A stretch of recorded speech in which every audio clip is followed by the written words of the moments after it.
अस्सलामुअलैकुम व्यूअर्स, कैसे हैं आप देख रहे हैं Biotonic bye Hanif.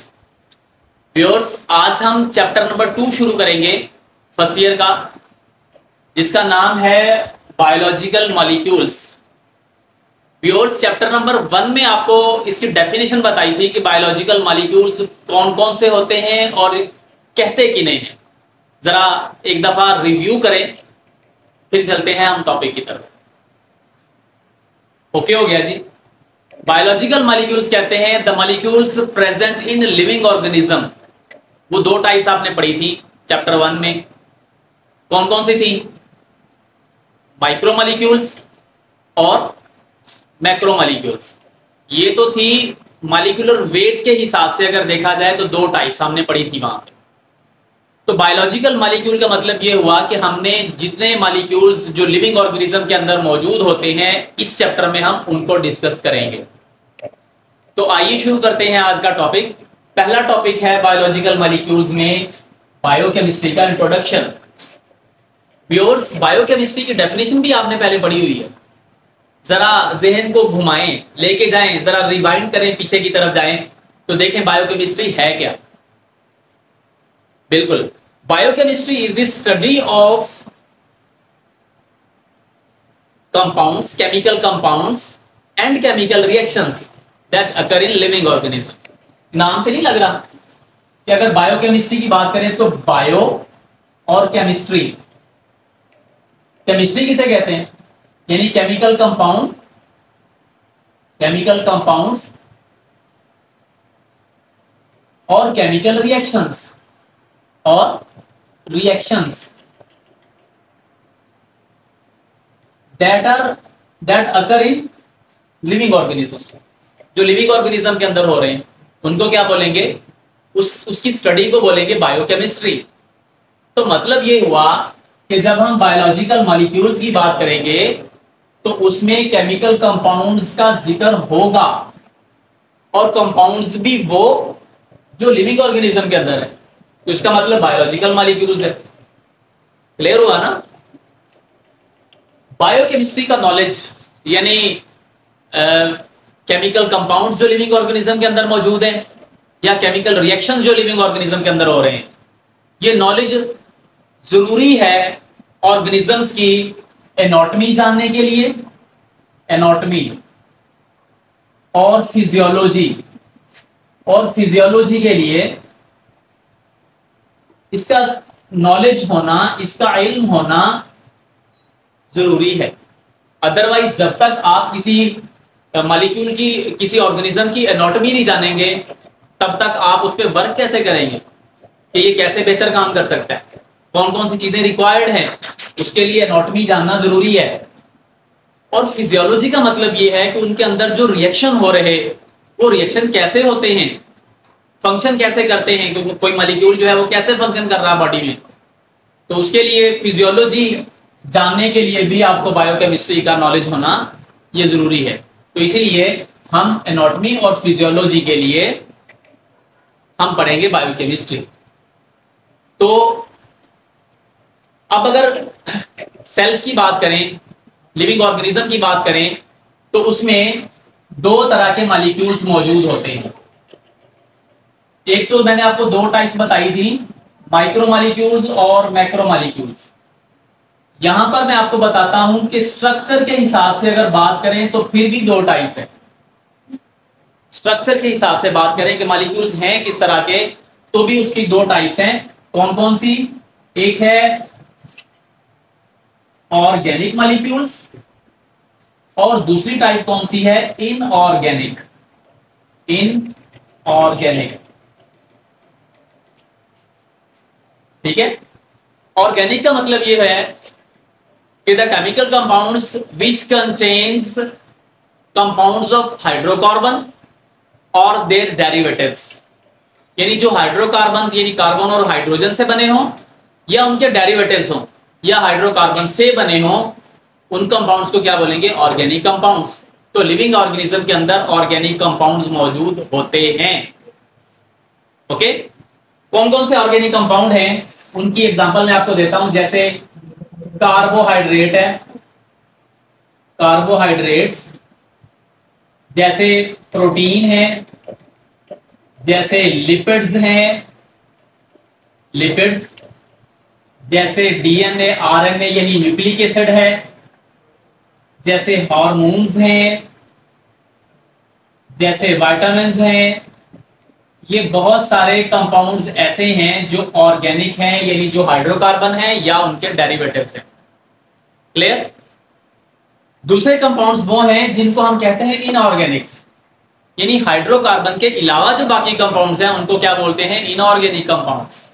For example जैसे कार्बन डाइऑक्साइड है, जैसे वाटर है, जैसे मिनरल्स हैं। ये कौन से कंपाउंड्स हैं? Mineral compounds. ये कौन से कंपाउंड्स हैं? इनऑर्गेनिक कंपाउंड्स हैं। अब ये कार्बन डाइऑक्साइड जो है ये ऑर्गेनिक नहीं है। मैंने ऑर्गेनिक की डेफिनेशन आपको बताई है कि हाइड्रोकार्बन एंड देयर डेरिवेटिव्स। तो ये हाइड्रोकार्बन नहीं है, कार्बन तो है इसके अंदर, हाइड्रोकार्बन नहीं, तो ये इनऑर्गेनिक में कंसीडर किया जाएगा। ओके, दो तरह के कंपाउंड जो हैं ये मौजूद होते हैं। कौन कौन से? ऑर्गेनिक, और दूसरे कौन से? इनऑर्गेनिक्स। ठीक है। फिर उसके बाद अगर हम कंपैरिजन करें तो ये जो मैंने कंपाउंड्स की एग्जांपल लिखी हैं, बहुत सारे कंपाउंड्स लिखे हैं, ये हर ऑर्गेनिज्म के अंदर इनकी परसेंटेज डिफरेंट होती है। फॉर एग्जांपल अगर बैक्टीरियल सेल या मैमेलियन सेल को हम डिस्कस करें तो दोनों में वाटर ऑलमोस्ट जो है वो 65 टू 70% जो है उनमें वाटर होता है। प्रोटीन की बात करें तो बैक्टीरियल सेल में 15% और जो मेमालियन सेल है, मेमेलियन सेल, उनमें 18% है। तो थोड़ी सी परसेंटेज ऊपर नीचे हो सकती है। कार्बोहाइड्रेट्स की बात करें तो बैक्टीरियल सेल में जो है वो 3% है, जबकि मेमालियन सेल में 4% है कार्बोहाइड्रेट्स की मिकदार। इसी तरह अगर लिपिड्स की बात करें तो 2% है बैक्टीरियल सेल के अंदर और 3% है वो मेमालियन सेल के अंदर है। तो ये परसेंटेज ऊपर नीचे हो सकती है, इससे कोई फर्क नहीं पड़ेगा। ओवरऑल जो है हम कह सकते हैं कि कोई भी ऑर्गेनिज्म, चाहे वो यूनिसेलुलर हो चाहे वो मल्टी सेलुलर हो, दोनों के अंदर दो तरह के कंपाउंड्स मौजूद हैं, वो ऑर्गेनिक हैं वो या फिर इनऑर्गेनिक है। ओके, अब किसी भी ऑर्गेनिज्म की सर्वाइवल के लिए मुख्तलिफ केमिकल रिएक्शन जो है बॉडी के अंदर होते हैं। अब केमिकल रिएक्शंस में जो सिंपल कंपाउंड्स होते हैं वो ऑर्गेनिज्म एनवायरनमेंट से ऑब्टेन करते हैं और उनको कन्वर्ट करते हैं, कॉम्प्लेक्स कंपाउंड्स में कन्वर्ट करते हैं। फॉर एग्जांपल जैसे आपने फोटोसिंथेसिस में आपने प्रीवियस क्लासेस में पढ़ा हुआ है कि कार्बन डाइऑक्साइड और वाटर ये दोनों मिलते हैं, ये दोनों क्या हैं? इनऑर्गेनिक कंपाउंड्स हैं, सिंपल कंपाउंड्स हैं, माइक्रोमोलिक्यूल्स हैं। ये मिलते हैं तो इससे बनता है ग्लूकोज बनता है। Comparative to carbon dioxide and water ये रिलेटिवली थोड़ा कॉम्प्लेक्स है और साथ में जो है वो ऑक्सीजन जो है वो इवॉल्व होती है। ये फोटोसिंथेसिस में आपने पढ़ा होगा ये रिएक्शन। इसकी डिटेल जो है जब हम पढ़ेंगे बायो एनर्जेटिक्स, वहां पे आपको इसकी डिटेल देंगे कि कौन कौन से प्रोसेसेस के थ्रू गुजर कर ये जो है ये रिएक्शन जो है वो मुकम्मल होता है, कंप्लीट होता है, वो हम आने वाले दिनों में पढ़ेंगे। एनीवेज ये जो रिएक्शन हुआ, अब देखिए कार्बन डाइऑक्साइड अगर एनवायरनमेंट के अंदर है तो वो तो मतलब ह्यूमन बीइंग के लिए तो वो मतलब नुकसानदेह हो सकती है। उसकी एक्सेसिव कंसंट्रेशन, अगर ज्यादा कंसंट्रेशन हो जाए तो कार्बन मोनोऑक्साइड बनेगी। कार्बन मोनोऑक्साइड जो है वो फैटल भी हो सकती है, लेकिन उसको यूज कौन करता है? उस एटमॉस्फेरिक कार्बन डाइऑक्साइड को और वाटर को यूज करके प्लांट्स जो है वो ग्लूकोज बनाते हैं। अब ग्लूकोज जो है ये यानी खुराक की सूरत में, कार्बोहाइड्रेट की सूरत में, ये हम ऑर्गेनिज्म उनको यूटिलाइज करते हैं एनर्जी प्रोडक्शन के लिए। क्लियर हुआ? तो किसी भी ऑर्गेनिज्म की सर्वाइवल का जो डिपेंडेंस है, इन्हिसार है, वो होता है केमिकल रिएक्शंस पे। अब ये बने तो थे कार्बोहाइड्रेट्स, फिर कार्बोहाइड्रेट्स तब्दील होते हैं प्रोटीन में, लिपिड्स में, एक्सेसिव कार्बोहाइड्रेट्स जो है वो लिपिड्स में, फिर जब जरूरत होती है तो लिपिड्स फिर कन्वर्ट हो रहे होते हैं कार्बोहाइड्रेट्स में, ताकि एनर्जी जो है उनको, ऑर्गेनिज्म को जो है वो एनर्जी मिल सके, कैटाबॉलिज्म के जरिए से एनर्जी मिल सके। तो ये कैटाबॉलिक और एनाबॉलिक ये कोऑर्डिनेटेड प्रोसेसेस हैं, दोनों का आपस में लिंक होता है। जितने भी केमिकल रिएक्शंस हैं उनका क्या है? आपस में एक लिंक होता है। तो कोऑर्डिनेटेड प्रोसेस है ये। तो मतलब ये कि केमिकल रिएक्शन जिन पर सर्वाइवल है लिविंग ऑर्गेनिज्म का, उन केमिकल रिएक्शन को क्या बोलते हैं? मेटाबॉलिज्म कहते हैं। मेटाबॉलिज्म, और मेटाबॉलिज्म में मैंने आपको दो टाइप्स बताई, कौन कौन सी? एक एनाबॉलिज्म और दूसरी कौन सी? कैटाबॉलिज्म। एनाबॉलिज्म क्या है? एनाबॉलिज्म क्या है कि स्मॉलर मॉलिक्यूल जो है ये मिलकर एक लार्जर मॉलिक्यूल बना दें। इस प्रोसेस को क्या बोलेंगे? एनाबॉलिज्म कहेंगे। और एनाबॉलिज्म के लिए एनर्जी रिक्वायर्ड होती है, तो यहाँ पर जो एनर्जी है वो सनलाइट की फॉर्म में प्लांट जो है उस एनर्जी को यूज करते हैं।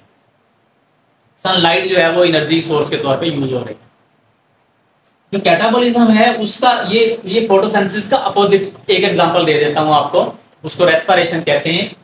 तो रेस्पिरेशन में क्या हुआ कि ग्लूकोज और ऑक्सीजन, ग्लूकोज टूटता है, ब्रेकडाउन होती है इसकी, स्मॉलर मॉलिक्यूल बनते हैं, कार्बन डाइऑक्साइड बनती है और वाटर बनता है। इसके लिए एनर्जी रिलीज होती है, उस एनर्जी को हम यूज कर रहे हैं। जैसे मैं बोल रहा एनर्जी यूज हो रही, लिख रहा एनर्जी यूज हो रही, इसके अलावा मेरी मूवमेंट हो रही हाथों की, एनर्जी यूज हो रही। तो ये रेस्पिरेशन के थ्रू जो है हमें एनर्जी मिल रही। अगर रेस्पिरेशन का प्रोसेस ना हो तो एनर्जी नहीं मिले। तो किसी भी ऑर्गेनिज्म की सर्वाइवल के लिए रिएक्शंस की जरूरत है। रिएक्शंस कौन से हैं? मेटाबॉलिज्म, वो हो सकते हैं एनाबॉलिज्म और कैटाबॉलिज्म, दोनों हो सकते हैं। अभी मैंने बताया कि ये दोनों जो है ये कोऑर्डिनेटेड रिएक्शंस होते हैं। कोऑर्डिनेटेड का मतलब ये है कि दोनों आपस में क्या है? लिंक्ड होते हैं। क्योंकि बना तो ग्लूकोज था, फिर उससे बने प्रोटीन, उससे फिर लिपिड्स बने, फिर दोबारा जब जरूरत हुई तो दोबारा प्रोटीन जो है वो फिर उसमें तब्दील हो रहे और फिर से एनर्जी की रिलीज के लिए दोबारा से कार्बोहाइड्रेट बन रहे, फिर से एनर्जी पैदा हो रही कैटाबॉलिज्म के जरिए। तो ये कोऑर्डिनेटेड रिएक्शंस होते हैं।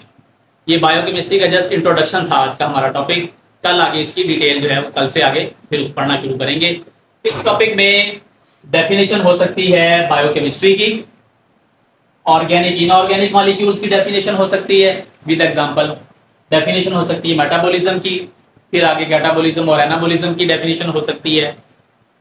ये 3-4 शॉर्ट क्वेश्चन जो है वो छोटे छोटे बन सकते हैं, या फिर एमसीक्यूज बन सकते हैं। अगर कंपैरिजन किया जाए organic inorganic molecules, bacterial cell और मेमालियन सेल, तो उनका कंपैरिजन जो है उस वो वहां से एमसीक्यूज भी बन सकते हैं। अगर कैसी रही आज की ये वीडियो, आज का ये लेसन, अगर आपको क्लियर हो गया है तो जरूर लाइक करें, और अगर चैनल पे नए हैं तो बेल आइकॉन को जरूर प्रेस करें ताकि हर आने वाला नया नोटिफिकेशन आपको मिलता रहे। देखते रहिए बायोटॉनिक बाय हनीफ। अगली वीडियो तक के लिए इजाजत दीजिए। अल्लाह हाफिज।